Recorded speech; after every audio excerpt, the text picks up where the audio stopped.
Good afternoon, everyone. I'm very pleased to have been asked to deliver this keynote address today in my role as National Patron of Dementia Australia and as an older Australian. Today I want to take you to the land of unknown, the land to which we are all heading. An element of luck does come into us reaching that destination. Sometimes we meet a detour between youth and the land of unknown, and it becomes out of our reach. Our health has much to do with our prospects. All of us at this conference have one inescapable fact in common. We are all growing older. There is no escaping growing older. Some scientists say we can slow down the aging process, but we can't stop it. Getting older is an unstoppable journey, and each of us have a different perspective on how and what aging means and how it will affect our future. Age doesn't limit a person's ability to live a fulfilled and happy life. We all hope to age well. And while we all have to grow old, we don't have to be old. For some of you, aging well might be keeping active, being involved in your community, doing voluntary work, learning new skills, having close ties with family and friends, maintaining independence both physically and financially, being able to continue to make your own decisions, or, like me, remaining in the workforce. For the most part, it means being able to continue doing not only the things you need to do, but enjoying the activities and pastimes you want to do. However, there are many people who live to a ripe old age, but fail to fulfill their dreams because they neglected to plan for their future. To make the most of their older years and age successfully, people need to have a plan, where aging is seen as a destination rather than something that inevitably happens. It's essential to plan ahead and put things in place so that our older years are fulfilling and packed with vitality, allowing us to enjoy the company of family and friends, and most importantly, to age in our own homes. But to achieve that kind of safe haven, people need to take the time to make decisions about the last decades of their life, and the earlier the planning starts, the better. Every plan should have a what if. What if the unexpected happened, such as developing a disability or the sudden onset of a chronic illness? What if your partner's health deteriorates and you have to become a full-time carer? What if your partner dies and you have to adjust to living by yourself? What support might you need to do this successfully? Older years often result in decreased mobility, as well as hip and knee replacements, while long-time friends can die without warning, leaving you lonely and lacking companionship. How would you cope? I never really understood what it meant to be older until I got older. I never had an arthritic twinge until I was autographing books in my mid-50s. I could hardly complain because the book was selling like hotcakes, but my thumb didn't like the experience at all.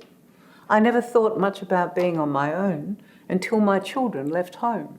I never thought much about dying until my friends began to die, usually from cancer, when I was in my 50s.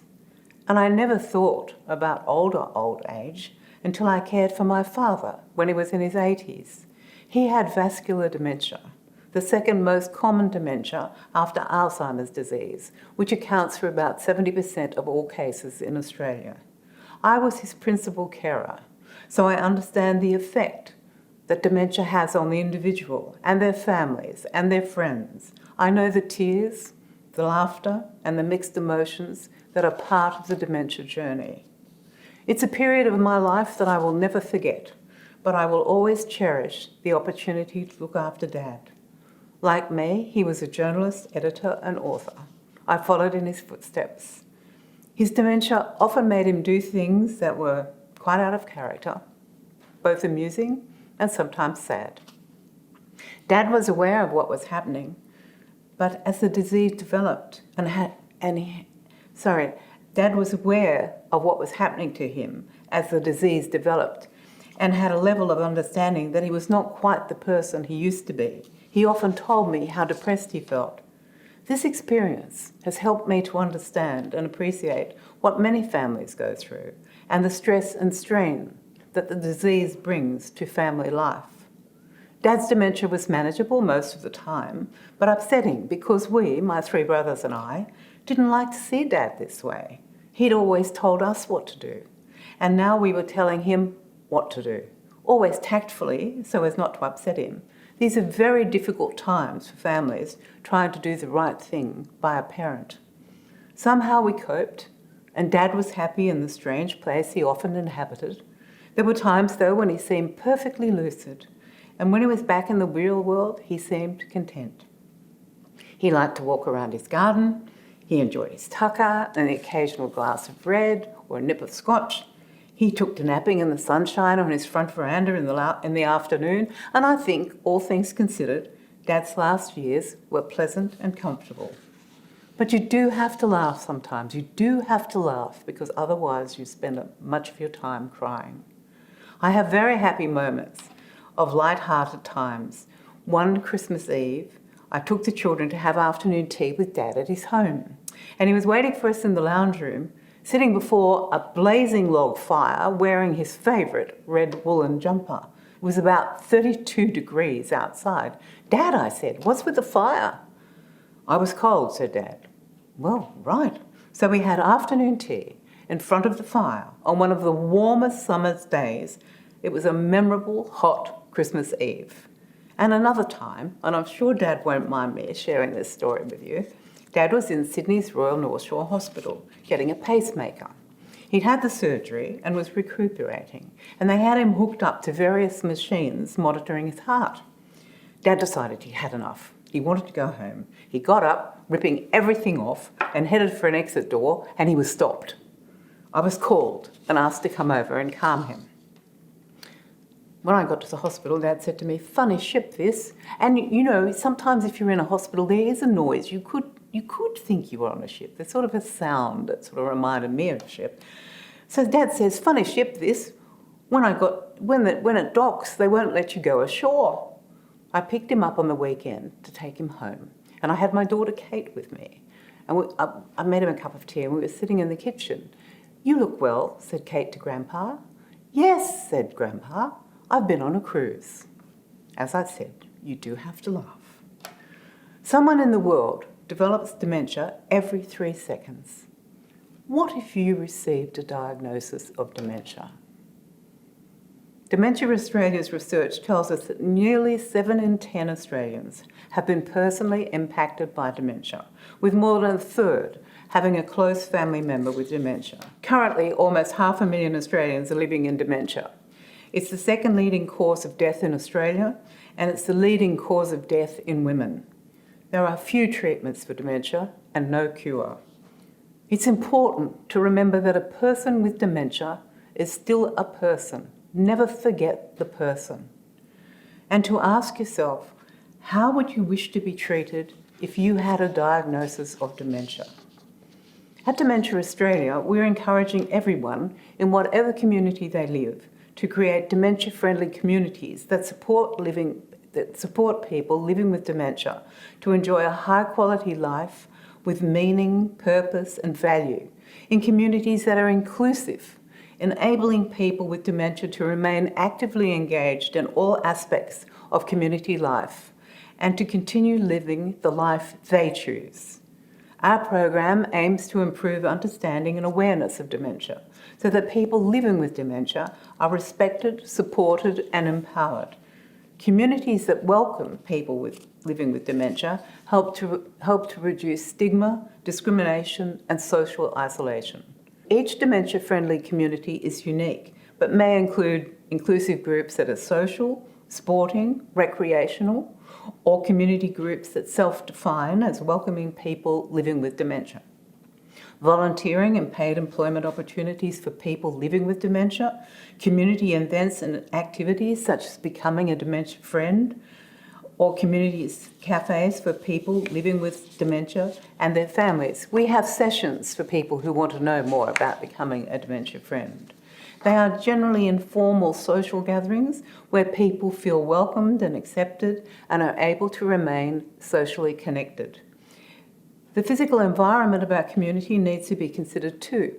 We believe the environment in which people live can be shaped to be more appropriate for people with dementia through clear signage, appropriate lighting, and dementia-friendly designs of public spaces such as gardens.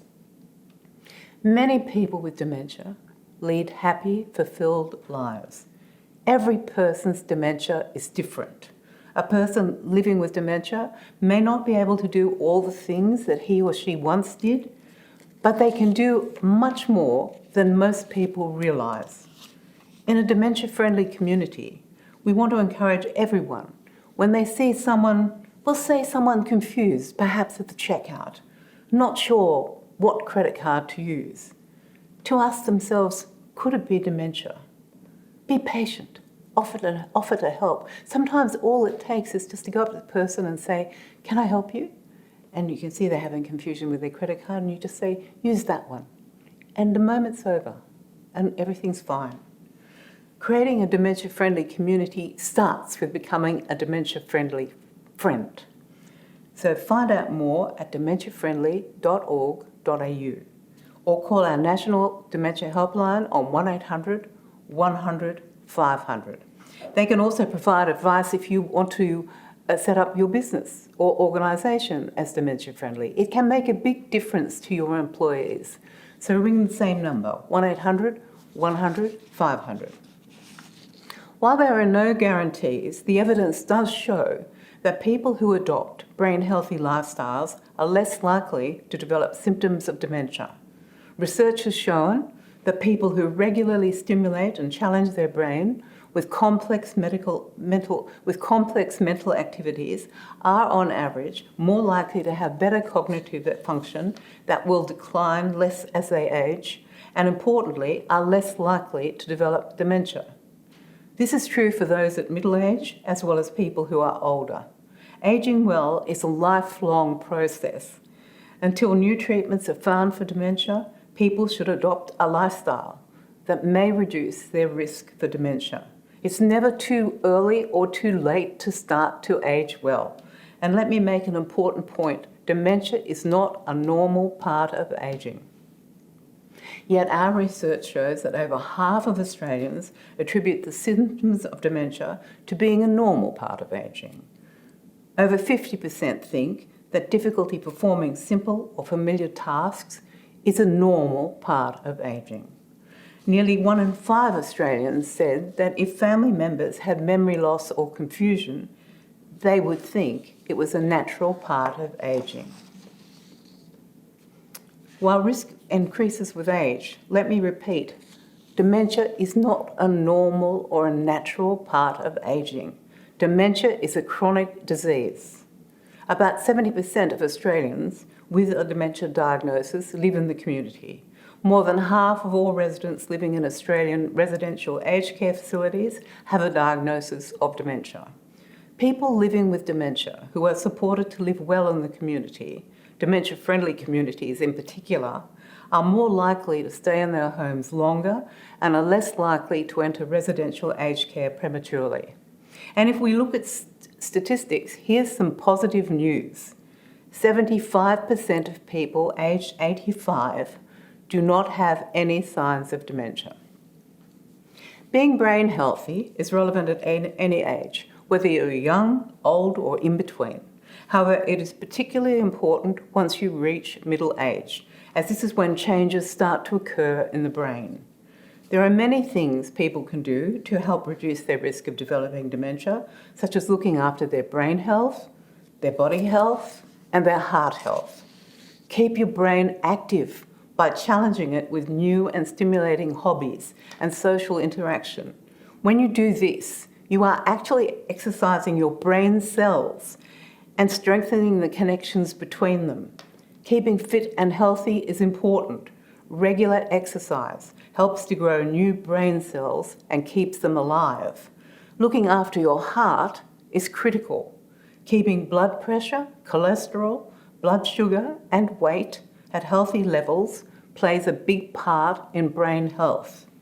The brain benefits from physical exercise. So many people don't realise this. The brain loves physical exercise. Just 30 to 40 minutes of walking briskly will be of great benefit to your brain. Mind you, these days I think I'm walking briskly and people pass me. So walk as briskly as you can. Even people who have a diagnosis of dementia benefit from physical activity. You shouldn't stop just because you have a diagnosis. If you prefer to play bowls, swim, or go to the gym, that's fine too. The important thing is that you do something that you like, something physical, and do it on a regular basis.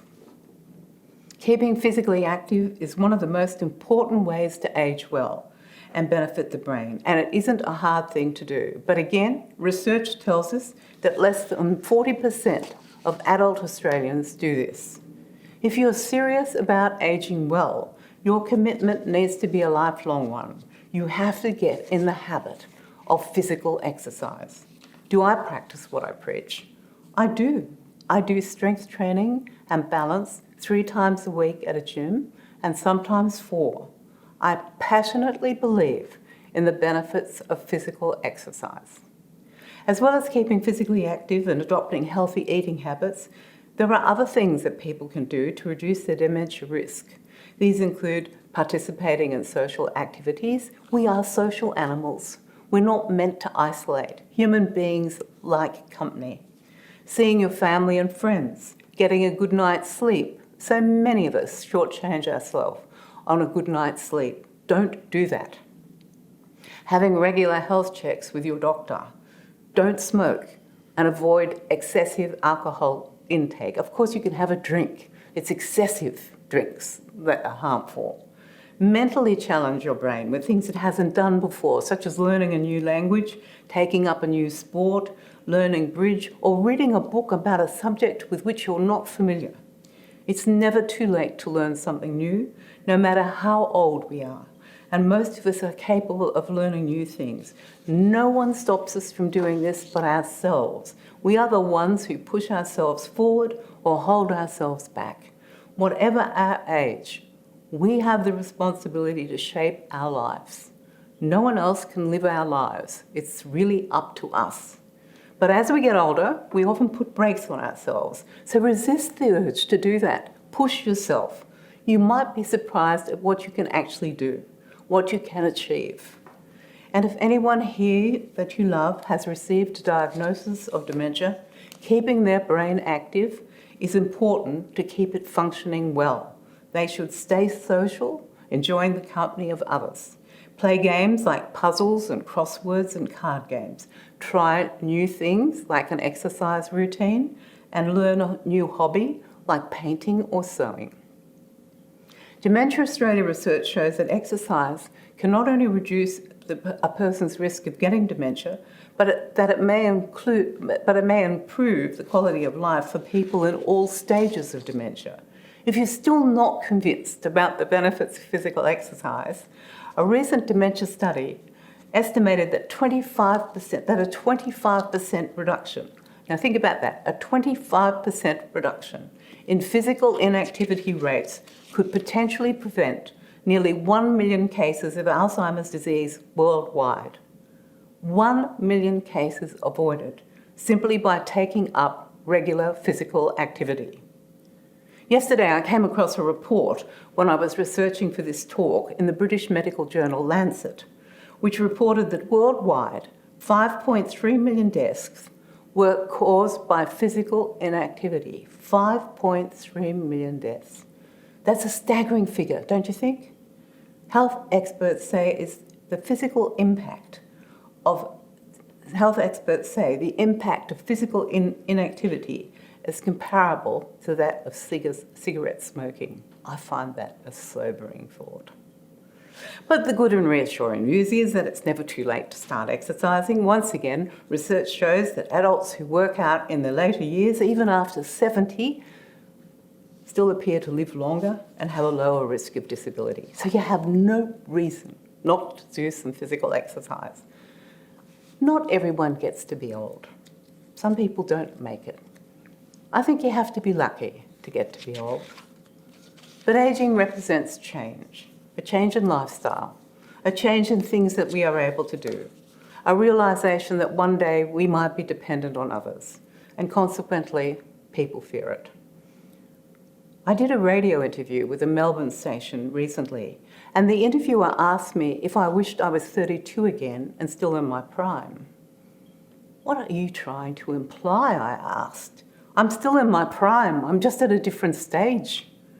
Getting older has quite a few pluses that younger people have yet to discover. Older people know what it's like to be young.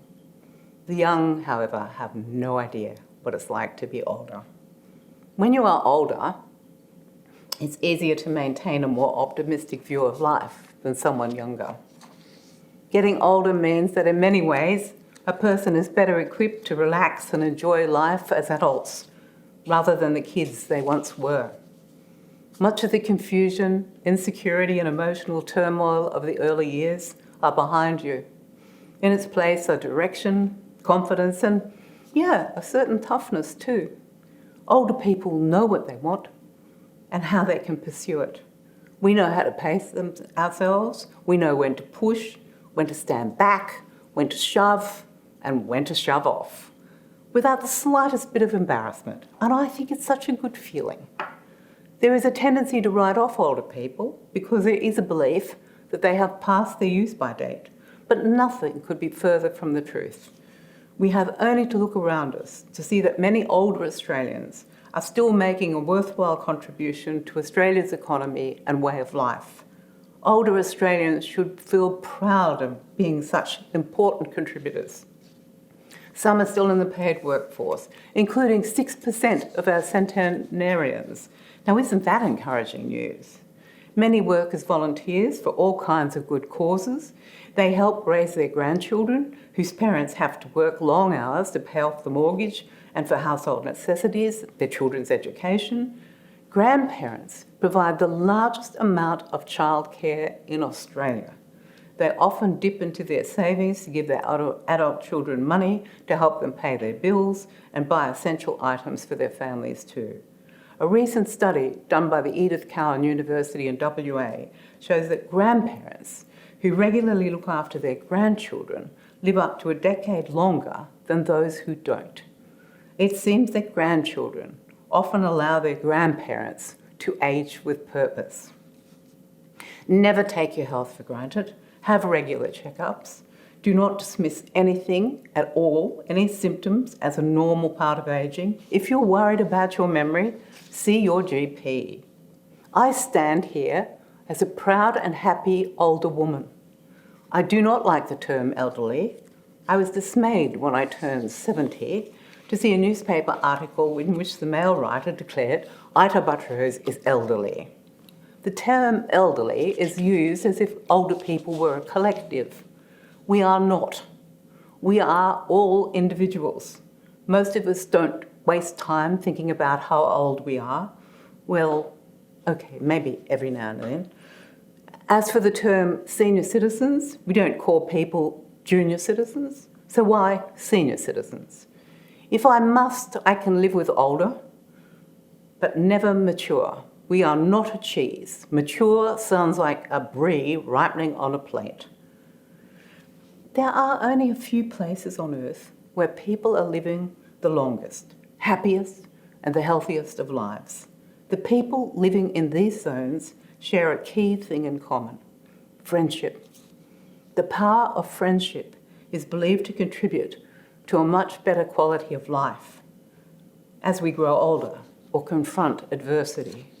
Female friendships are often long-lasting and very powerful, and I remember Hazel Hawke telling me when I was interviewing her for my magazine Ita that as she got older, she valued her female friendships more and more. She realised how important they were for her well-being. Male friendships are equally important too. In my apartment building, one resident has turned his garage into a men's shed, and it's a regular meeting place for other men in my building. No, I never listen. I walk very quietly by. Don't take friendships for granted. Nurture your friendships. Reach out to your friends. Stay in touch. Stay connected. Start a book club and meet every 6 weeks or so to discuss a book you've all read. Start a movie group. It doesn't take much to keep in touch with old friends and meet new ones. Take the initiative. I think of older Australians as precious resources. over the years, just think of our accumulated years today at this conference. We've acquired a substantial, valuable base of knowledge. We've had priceless experiences, some happy, some not. We know there's no easy, predictable path through life. We can't change any of those experiences. We can't change any of the steps we've taken either. I've never seen the point of asking, what if? What if I'd done something differently? We have to live with our past. Each experience and each step have helped shape us into the people that we are today. We've learned from our mistakes, and we're confident enough to handle any future mistakes we might make. And the wisdom and knowledge we've acquired stands us in good stead when it comes to judgment and the decisions we have to make. Age is a precious commodity. I'm enjoying my older years. I am an optimist. I always have been, and I think I always will be. I've never lost my curiosity, and I hope I never do. I count myself lucky to be as old as I am. I love the work I do, and I love the relationship I have with my daughter and my son, and I'm very proud of them both, and I adore my 5 grandchildren. My children and grandchildren have enriched my life and given me so much joy. I've always believed in living life to the fullest, and I intend to keep on doing exactly that in my older years as I continue on to the land of unknown, and I urge you all to do the same. Thank you very much.